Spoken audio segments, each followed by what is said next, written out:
मुलीला हुंडा लावून लग्न करून देण्यापेक्षा तोच पैसा तिच्या एज्युकेशनवर खर्च करा.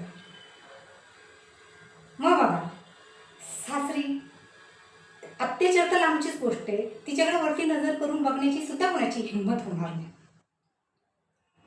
ज्या मुली मेल्या त्या सोशल मीडियावर व्हायरल झाल्या, म्हणून आपल्याला कळलं की मुलींवर एवढा अत्याचार होतो सासरी. पण अशा कितीतरी मुली की दररोज नरकासारखं जीवन जगतात सासरी.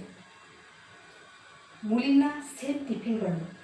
बऱ्याचशाच मुली आईवडिलांवर डिपेंड नसतात, कारण त्यांचं एज्युकेशन नसतं. आणि लग्न करताना त्यांच्यासाठी वर शोधा, घरदार नका शोधा.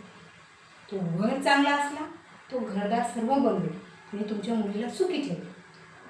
म्हणून वर बेटर शोधला तर तुमच्या मुलीची लाईफ बेटर होईल, हे लक्षात ठेवा.